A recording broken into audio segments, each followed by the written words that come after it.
a pleasure to be here with so many friends and collaborators and workers with whom we have had interactions in the past on a field which has got no less urgent, no less complex, and is as much in need of scaling as it has ever been before. I'll introduce by saying that we all understand the urgency. It is about climate emissions and the trajectories which haven't yet changed.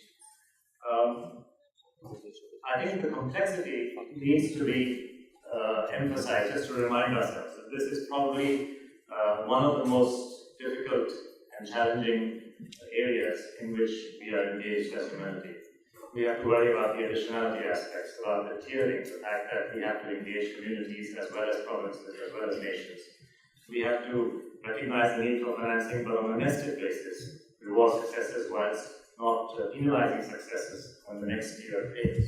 We have to worry about defining baselines. We have to worry about MRV, monitoring and verification and reporting. We have to worry about the technology that's needed for all of that.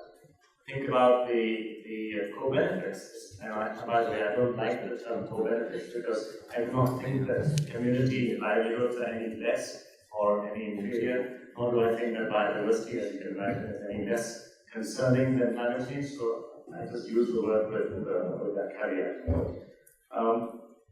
And of course, we have to worry about, in my opinion, sustainable financing.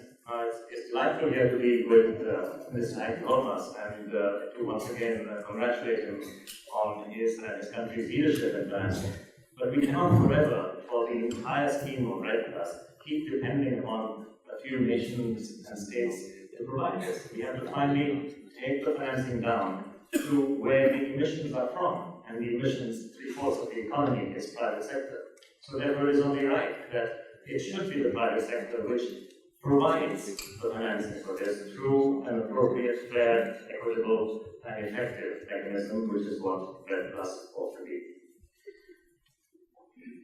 When I actually explained this challenge to a friend of mine a few years back, he was sort of, his jaw dropped. He said, "My God, this must be an intelligence test for humanity." And I think Lawrence, my friend, I think he was right. We are here with an outstanding panel.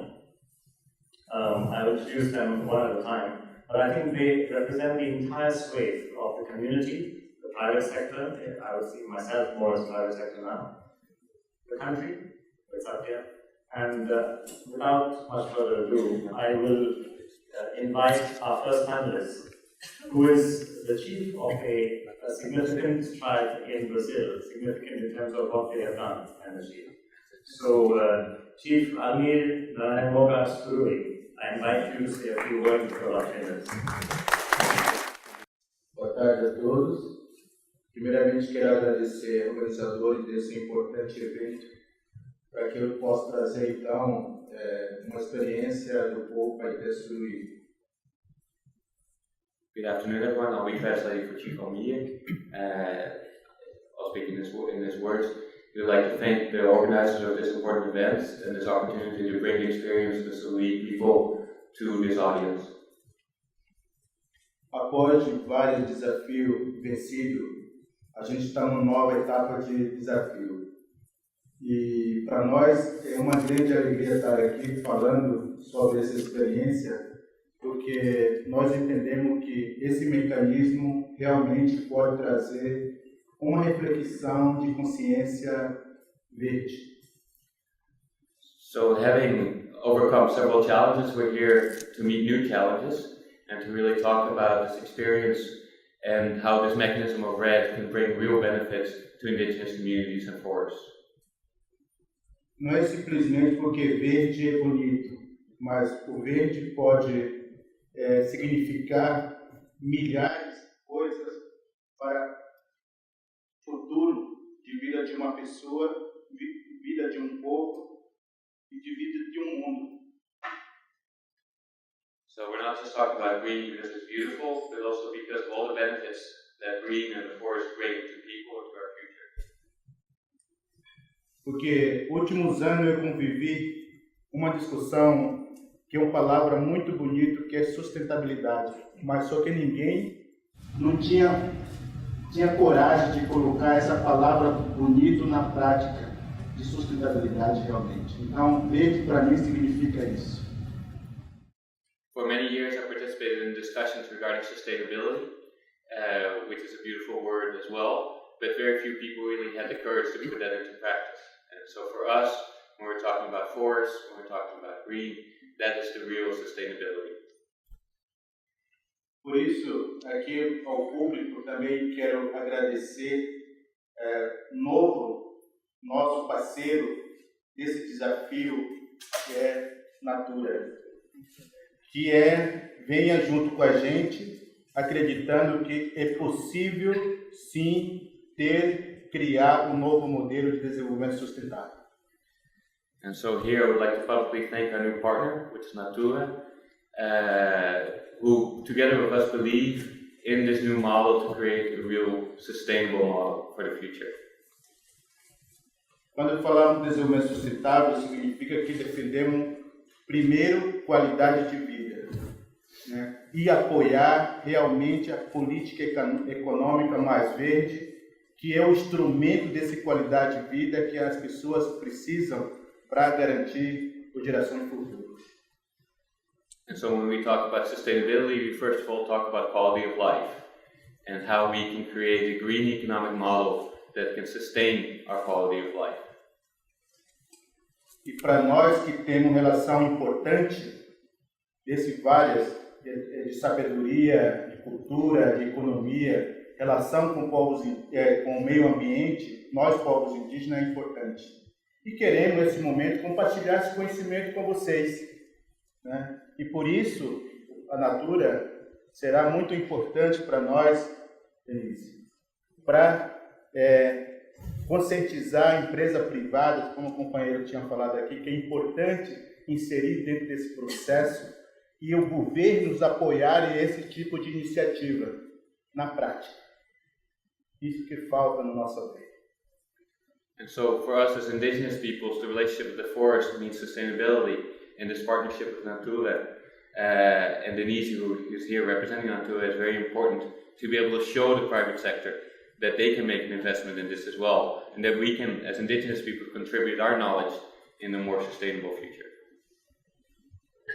E assim, essa experiência do povo Paité, claro, nesse mecanismo REDD, como primeiro do Brasil e também com povos indígenas, esperamos que é uma iniciativa de avançar nesse tipo de processo. Porque hoje as pessoas entendem desenvolvimento apenas de destruir floresta, desmatar floresta e agredir direitos humanos, tudo isso. Mas isso, nosso entendimento, nós não aceitamos dessa forma, muitas vezes, por falta de diálogo da construção de que desenvolvimento e que futuro que queremos para nosso país e para o nosso mundo. And so for us as the Suruí, who have developed the first REDD project of its kind by indigenous people, we very much believe in creating this different model for how to use the forest. Because many of the people around us where we live, they believe that the economic benefits from a forest only come from cutting it down. And we believe that that's exactly the opposite, that you can have a standing forest and that you can achieve that through greater dialogue. Quando fomos anunciar nosso interesse em trabalhar com esse mecanismo, nós fomos muito criticados, mas nós sabíamos que quem estava querendo, nós que vivemos com esses problemas, que queremos também compartilhar, como eu disse, conhecimento e nossa coragem e nossa vontade de ver um mundo justo e sustentável e política mais de respeito a todo mundo. Muito obrigado.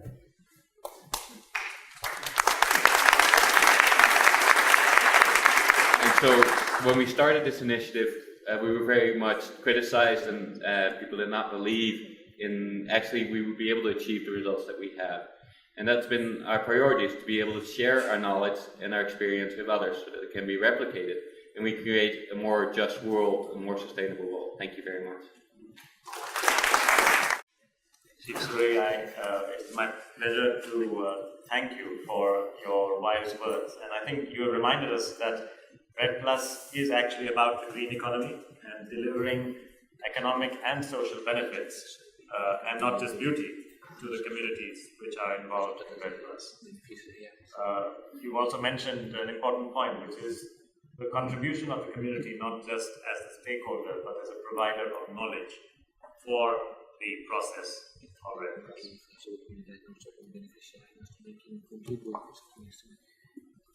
Some time ago, you mentioned in the context of your partnership with Natura that you and they saw carbon neutrality not just as a gesture, I quote you, not just as a gesture, but as an obligation. And it's an obligation that all of us have. And I commend you for that, and then give across to your partner here, Denise Alves, who heads sustainability at Natura. Denise, Natura is a company that I have written about, as you know, in my book, Operation 2020, and visited and admired a lot. Now, I would like you to tell us how Natura sees this whole challenge of climate, and within that, how it sees the challenge of understanding and engaging REDD+, including with the work that you have done in the scheme with the Suruí. First of all, I would like to thank you for the opportunity to be here with the Chief Almir and share a little bit about our work with the Suruí people. And Natura is, I will present Natura a little bit. Natura is a Brazilian cosmetic company which was founded in 1969. And our business model is based on direct sales through 1.5 million consultants. We have operations throughout Brazil, Latin America, and a small operation in France. And the purchase of Suruí projects carbon credits is part of the company's strategy in relation to climate change. In 2007, we launched our carbon neutral program, which consists of 3 main steps. The first one is the inventory. We measure and record the emissions generated by our entire business chain, following the GHG protocol. The second step is the reduction. So over the past 6 years, we have been incorporating several improvements to our products and process in order to reduce our emissions. We have a public commitment to reduce our relative emissions by 33% by 2013 and in relation to 2006. And we achieved so far 28.4% of reduction. So, in the third step is offsetting projects to neutralize emissions that could not be avoided. So we have been carbon neutral since 2007.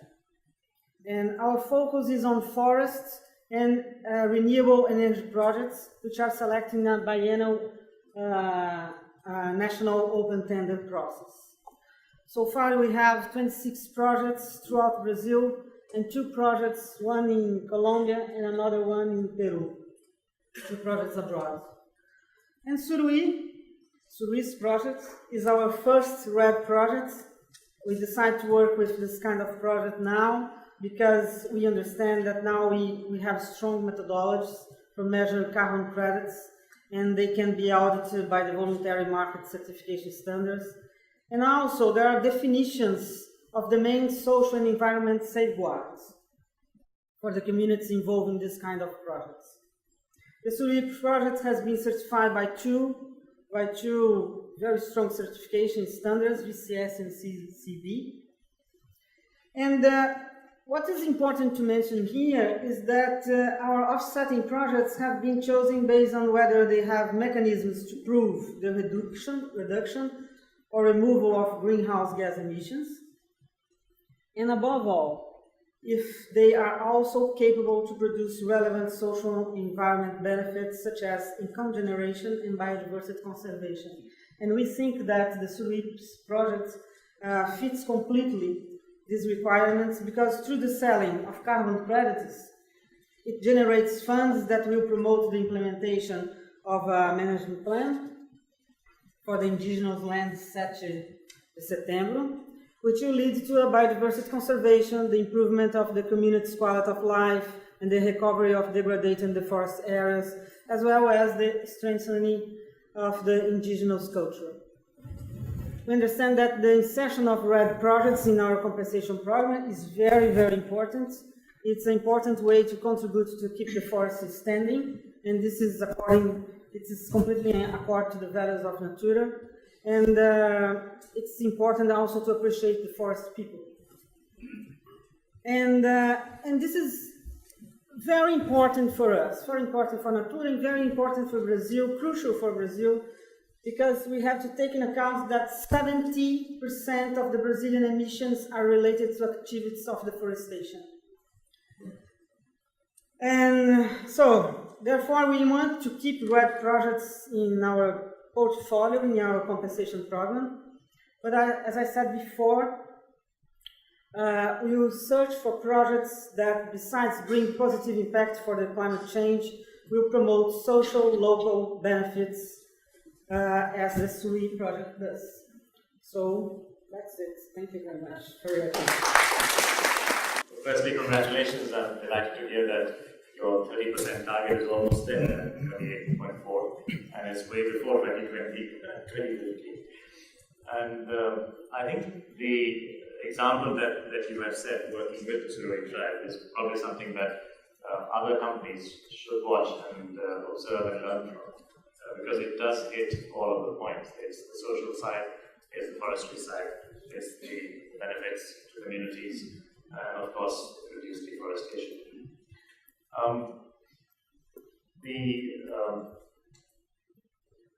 The whole space of creating projects is a challenge. There's not enough of Suruí today. And this is partly a challenge that I think has to be addressed by groups such as yours, Assheton. We have therefore next in the panel Dr. Assheton Carter, who is the Senior VP Performance for the Ecosphere Capital Partners, and he's also an investment advisor to Athelia.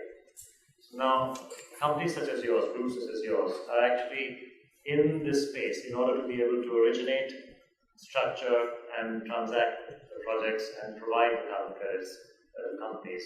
And I just want to get a sense from you, Assheton, on what kind of interest is driving companies to invest. What sort of things do they wish to achieve by doing projects of this kind? To what extent do you see their drivers being scalable? And tell us a bit about your own thoughts on how this goes forward. Thanks so much. I'll certainly answer that, and maybe I'll also address a few other points, 4 other points as well. So we are a recently launched fund, literally this summer, and our purpose really is to facilitate a flow of capital to viable, profitable social enterprises in the REDD space, and with the intention of making an outsized social impact so we can help capture that value and pass it on to our offset partners. And there's really kind of, maybe I'll just very quickly address why I think the private sector is important and in this mix, and then just 4 quick points on how we can enable the private sector to play a greater part in that. So as was alluded to at the beginning, we all know that the donor sector, the governments have made a tremendous contribution to stimulate this market. But in the long term, relying on that isn't really going to be a sustainable solution. 70% of global capital flows involve the private sector, and if we really want to raise this $40 billion a year that Mike referred to, we need to involve capital markets. And so, hopefully Athelia, although it's a very small fund compared to what is needed, that's really a kind of proof of concept that there's a confidence that this can actually work. And with that brings a discipline as well, because what the private sector investment brings, of course, is very clear sight on what is required for return on investment, and that's about looking for undervalued environmental assets. And that's, of course, what is the central thesis, is that we have deplorably and at great scale undervalued the ecosystems in which we rely, and what we need is the capital markets to begin to recognize that. And also what we can do is help to realize the potential of those assets too. So the private sector is absolutely essential, and we believe, of course, that there's a tremendous opportunity out there. But in the same way that the public sector can't do this alone, neither can the private sector. I worked for NGOs for 12 years, Conservation and National Development, their NGO. One of my principal roles was developing, brokering, and managing partnerships between NGOs and business and donor agencies and governments. And we did that because we knew that it's essentially incredibly important because these are very complex issues. REDD+ space, we're getting into a political system which is complex. We're dealing with international markets. We've got a sway of different standards that we have to kind of find our way through. And then the understanding of what is free, prior, and informed consent and human rights and benefit sharing and challenges at the project level. We can't do that alone, but building these partnerships is very complex. Businesses and donors and investors speak a different language. They have different cultures. But these aren't insurmountable, and what we need to do is learn new skills for partnering if we're going to make this work. I also want to make a quick point about ESG and safeguards. We talked a lot about safeguards. I think there's like maybe 2 or 3 important reasons that we need to incorporate environmental social governance and other standards. We ourselves are committed to VCS, to CCBA, and also the IFC performance standards. The first one is because there is a latent mistrust between the private sector and public sector and the NGOs, and standards help to build that trust again. The second one I think most important is that when we look at ESG, we think about it in terms of performance of the asset itself. What we're in the business of is helping to develop quality assets, and it's inconceivable that you can have a REDD project which doesn't incorporate free, prior, and informed consent, that hasn't looked at how benefits can be shared equitably and reasonably. So it's just a key component of what a quality REDD asset is. And lastly, when we are talking to our offtake partners, what we look at is the different stories that can be brought to those companies to generate CSR value. So it's not just about the carbon credits, it's also about the people whose lives are affected, it's about the species that the threat is lightened. And so those multiple benefits are incredibly important. A couple of final points on scale. The first one, scale and innovation. Our investment thesis doesn't rely only on the carbon markets. We also look at how to monetize other environmental assets as well, whether those agricultural or other sustainable land use. A key innovation, I think, is how can we begin to bundle and how can we begin to layer different environmental assets together. That is much more appealing to obtain partners, and it makes better investment sense. And lastly, on kind of scale and the demand side, we spent a good decade developing the supply chain, and we have a robust supply side. What we need now is strong signals from the demand side that there is an interest to scale up. And Athelia Steiner noted that we need leaders, and it's really encouraging to see Microsoft and Natura and CSR feature Barclays and Unilever and other organizations which are stepping up. We're very optimistic about our pipeline and how those quality assets could be passed on to interested organizations, but obviously we'd like to see that interest increase and intensify. Thanks, Ash. You mentioned standards and the importance of standards. Could you just spend a few moments explaining to the audience what's your take on VCS, the Voluntary Carbon Standard, your take on the CCP, the Climate, Community and Biodiversity Standards? How difficult is it a challenge to map and measure them by the companies that you've been working with? And is there an upside? Is there a benefit to doing so? Yes, I mean, many people kind of might assume that these standards are a compliance burden. There's just one more thing to do. And I guess maybe a shortcoming at this kind of early stage in the market is that not one of these standards incorporates all the or addresses all the issues that the market expects them to address. So in our case, and pushed a little bit by our investors, we do the VCS and the CCBA and the IFC performance standards. So that is a little cumbersome, but I've been working with standards for 12 years or so and sitting on several standards boards. And when you're actually applying those, it's a lot less complex than you think it is, especially if you understand how to adapt those to the local conditions and to that social enterprise. So in fact, it's not as burdensome as it sounds. And on the upside, Mike, I think earlier on talked about the assurance to the market.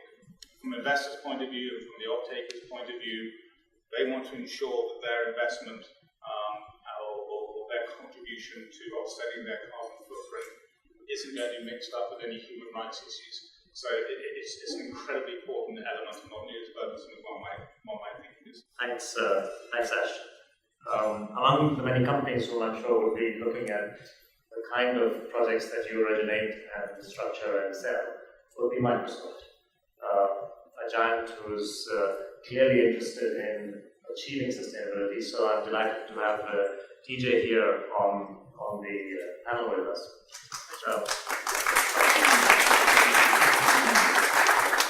TJ DiCaprio is the Senior Director of Environmental Sustainability at Microsoft. And I'd like you to explore this space a bit. Tell us a bit about what drove Microsoft to be focused on its emissions, and specifically, how would you see the opportunity? And perhaps also venture a little onto the internal transfer pricing technique that you have involved to achieve these aims. Well, thank you, and it's a pleasure to be here today. Microsoft has prioritized demonstrating environmental responsibility now for several years.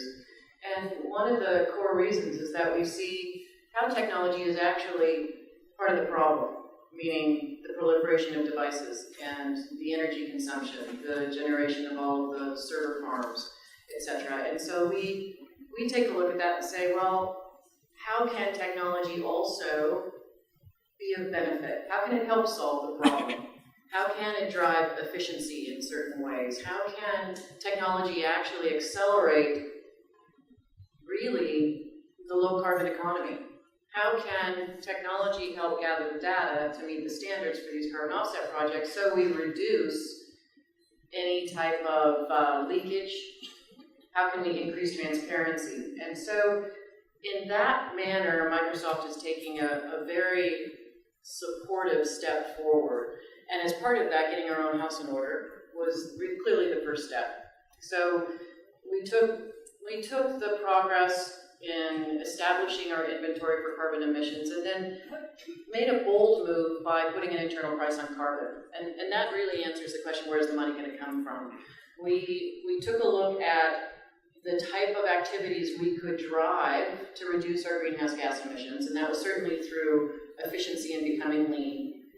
And then secondly, moving as much as we can to green power, renewable energy. And then, as well, for the unavoidable emissions that we still have, we invest in carbon offset projects. And this is a way for Microsoft to meet its citizenship commitments. How can we support the development of a sustainable economy? How can we help generate jobs? How can we support the development of education and youth? And it is through these ways that we prioritize our carbon offset projects, along with reducing the carbon emissions in different areas and really fulfilling the original intention of the Kyoto Protocol. So how can we take a developed nation's private sector corporate funds and invest in developing nations in ways that we can help develop a low carbon economy? And so that's not only so where the money can come from. We put a price on carbon that's associated with our energy consumption and business air travel. We collect the funds, we drive efficiency projects internally, invest the incremental cost that might be associated with renewable energy, and then invest in these carbon offset projects. That's excellent, TJ. But let me challenge you a bit on the transfer pricing, because as someone who spent 25 odd years in investment banking, I know transfer pricing as something that can exhibit some of the finest attributes of humanity, like cannibalism and arbitrage. And I used to sometimes call it the most silent instrument of murder, because as once a treasurer of the Asia Pacific region, I knew that I could destroy a division or make another one look like a growing success based on a small adjustment of the transfer price. How do you handle this? Do you face these problems? Well, it's actually quite delightful because now people show up to my meetings. They not only show up, but they take notes, and they're very interested in the price on carbon over time and how it will impact their margins. And so they take notes. It's now integrated into their long-term planning, and so this is across right now. I say smiling, 14 different business divisions in over 100 countries. So. Wow, that's fantastic. So you use the power of the system. Yes. But how does this work for you and your company, like with the transfer price, does it have to be latched onto, for example, the Stern Review social cost of carbon, or can you select one to suit your purposes? Would you like to comment on that? Just give some guidance to people. Absolutely, and there's many different ways to approach pricing carbon. In order for me to be successful and for us to really implement this, our price needed to balance out. So in order to go to a CFO and make solid business sense, I needed to show our CFO what the money was coming in was based on, and that the money going out at the end of the quarterly financial cycle, how it was exiting that balance sheet. And so we have priced the carbon based on the use of our funds. So it is a blended price that is associated with those internal efficiency projects, the incremental cost of renewable energy, and the carbon offset projects. It's very simple model. So operating at your marginal efficiency and operating internally in a way that achieves the end game. Yes. Excellent. Congratulations. TJ also mentioned that that technology was clearly part of the problem and seeks to be part of the solution. I now turn to Indonesia, a country which I have been very focused on because of the significant role that it can play. Again, as originally part of the problem, but as I see it, part of the solution. I'm particularly delighted and proud that we have with us Sukhdev, as if by chance he dropped in and took me 2 seconds to grab hold of him and request him to represent his division. He's the director of UN ORCID, who stands for the UN Office for REDD+ Coordination in Indonesia. Satya, staying with this theme of being part of the problem to being part of the solution, many of the corporations in Indonesia are involved in primary sectors. So they could be logging related, they could be palm oil related, and both have significant impacts on deforestation. So clearly there is a lot of the private sector in Indonesia today, which is part of the problem. Could you tell us a bit firstly about your work at UNORCID and your vision, and then explain how would you see this panning out? How would you convert the part of the problem into being part of the solution? Well, thank you, Pavan. I think what Indonesia is doing at this point of time is truly historic. Let me explain how. My office, which is, as Pavan explained, UN Office for REDD+ Coordination in Indonesia, it sounds like a flower, but it's really a strange word, because the UN REDD program is 3 UN agencies coming together. This is 8 at this time, and it's growing. In addition to FAO, UNDP, and UNEP, you have UNESCO, ILO, UNOPS, UNODC, and the World Food Program joining in to create this office, which is very unique because such a model doesn't exist in any other country. And that begs the question, why Indonesia? The answer is simple. Indonesia, many believe, holds the answer to the mammoth challenge of greenhouse gas emissions. If you can get the equation right in Indonesia, it both solves its own problems, but it also sets a great example for other countries worldwide to follow its leadership, which will be well deserved. Now let me go a little bit into the historic facts here. The president of Indonesia in Pittsburgh at the G20 summit then announced that he will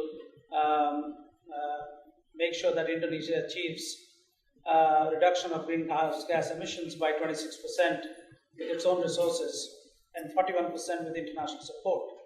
And to that end, they have actually done a lot of things. And then, I don't want to embarrass Minister Holmes by repeating what everybody else has said, but that virtuous partnership between Norway and Indonesia has brought about some transformational changes in terms of that Indonesia has been pursuing an extractive economic model for nearly 40 years now. And to stop the wheels on that and to step back and to deal with the biggest challenge of what was legal for 40 years is not going to be legal anymore. And how do you deal with the private sector, the public sector, and all the entrenched interests, and to stand up against all those I wouldn't call them vested interests, I would call them entrenched interests, because at some point of time, they were very beneficial to the country. And to create, and then the President 2 weeks ago actually created the National Red Cross Agency, which is of a cabinet level, and reports directly to the President, with all the powers it would need to drive their ambitious Red Cross agenda. And then getting to the private sector in Indonesia, I think the question is not if, the question is how. I think the if question has been answered long ago. And those of us that are still dwelling on the if are actually in dreamland. Because I think we are at a precipice now, and we need to act now. And no matter how much emphasis you put on the word urgency, actually that was like 20 years ago. Yes. So the question of urgency, it's not a question anymore. It's an imperative that we act. And you cannot act without the private sector on your side. That's 70% of your GDP. And especially in countries like Indonesia, that literally drives everything from social to economic to environmental.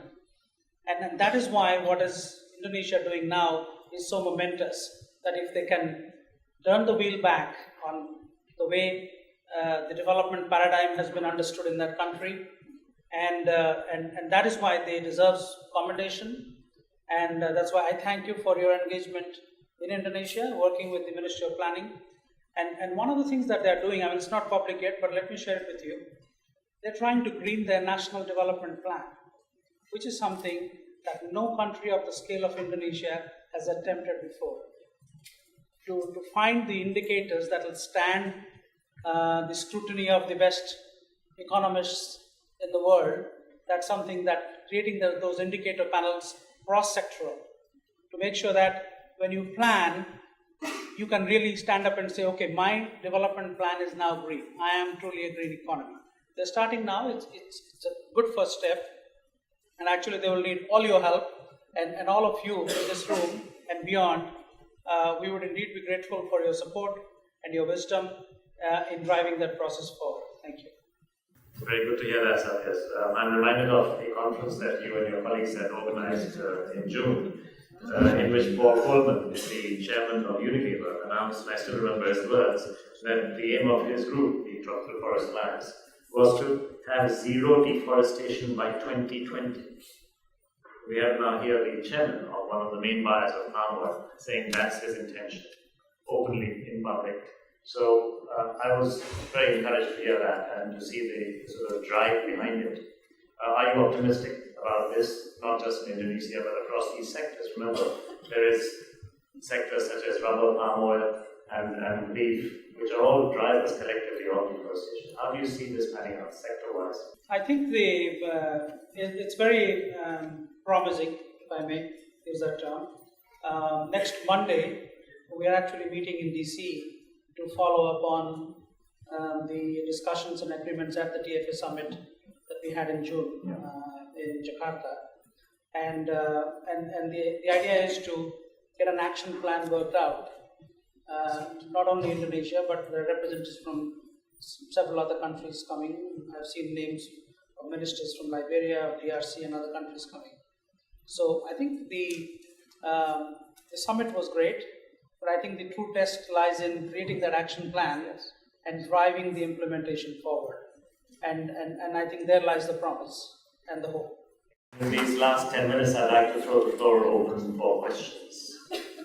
Francesca Riani from CSR Lab. I would just like to know a little bit more about how you, I could talk a little bit about how you arrived at the price of the carbon price within your company. And I'm asking, within the context of how do you know that the targets that you have set are actually going to be sufficient to make Microsoft the kind of company that can be truly sustainable? And I'm thinking here within the context of, threshold limits which we're facing fast and overreaching. We've set the price based on how we use the funds, like I had mentioned earlier. This is an entry-level price, Because what's been critical as we've started this process, we've concluded our first financial cycle in running this price on carbon through the organization. And it's been incredible, the education and the awareness that this price has delivered. People are now coming together from these 14 business divisions, and we work collaboratively in brainstorming ways that we can drive efficiency across the organization. This is happening in ways that didn't happen before. So the amount of education and awareness in this, let's say phase 1 of this process, has been very successful. As we get greater buy-in and we get more demand for the funds, then we can automatically raise that price. So as time goes on, we will be raising that price. I've learned from the tax even in British Columbia, a little bit north of headquarters for Microsoft. They started with a price around $5, and they have incrementally increased that price year over year. I think it's around $25 now dollars per metric ton. So that's to answer your question about the pricing. Is what are the objectives? And for the magic of what's happening now with that price on carbon is that we have brain power now in the organization creating and solving problems in ways that we haven't before. And I think it's the creative brain power of the people and the employees that are engaged now within the corporate structure that care. And the answers and the solutions that are coming out from that are pretty incredible. Anywhere from certainly efficiency projects, but also how can you use technology? How can we design our technology to use less energy, but also how can you then apply the use of that technology to be driving improvements in a low carbon economy? So that is going to happen over time, and I think that the thresholds that you talk about meeting are a combination. How can we start supporting the demand and the supply of renewable energy, for instance, for ourselves and for our customers? And that's where, how can we also set an example of investing in REDD+ projects so that more corporations, and I'm going to call on Whole Foods, Mitsubishi, Citi, some of the other corporations that are here in this room today, thank heavens, how can more corporations get involved here so that we can accelerate the development of a low carbon economy by all of our collective actions? Because if Microsoft does it alone, no, we won't meet those thresholds. We can't do it alone. So we need other organizations to be stepping in. Yes. Hi, I'm Andre Kushner from the World Bank, from the Global Tiger Initiative. We are here in the Wildlife Conservation Society in the zoo. And the question is how the interests of wildlife can be properly reflected in the REDD+ process, and to what extent it will continue to be, as it currently seems to be, like an add-on, like you have a car but with an AC in it, which is fine, you pay extra, and avoid eventually becoming that in REDD+ you simply have very carbon-rich but silent forests. So how do you avoid that? When do you see the trajectory that would lead us to this becoming an integral part of this whole ecosystem market, whatever? Thank you. Well, I guess there's only two ways that we would do that. First of all, as I mentioned earlier, we committed that all our projects will meet CCB standards for CCB biodiversity. And when that was started at Conservation International, along with other organisations, the purpose was really to kind of harness the market for conservation. So that's one way to do it. The other thing that we're doing is we will be, our performance measures are not only measured in terms of VERs, but also will include conservation indicators as well. So we have made a kind of a commitment to the fund level to ensure that biodiversity conservation is incorporated into our investment criteria. No nosso caso, do povo Suruí, nós fizemos etnozoneamento, instrumento que orienta como temos que utilizar o nosso território, e lá criamos também formação de agentes de monitoramento. Suruís que monitora os animais, de crescimento, diminuição, valorização dela, então tudo bem manejado, protegido pelas nosso próprio gente e pelo próprio projeto.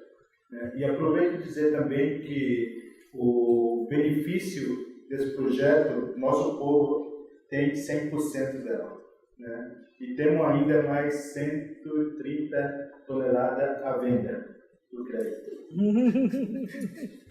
So, what the Suruí did is they did a national zoning of their territory, including wildlife protection areas, and then they trained Suruí agents to be monitors and park guards to protect those areas. So there's a specific, very specific component on protecting the forest and its wildlife within their carbon project. And that's one of the things he wants to highlight, that within the Suruí Carbon Project, 100% of the benefits go to the community, which then decide how to spend it on their territory, traditional territory. And he also would like to highlight that they have another 130,000 tons of verified carbon credits that are available for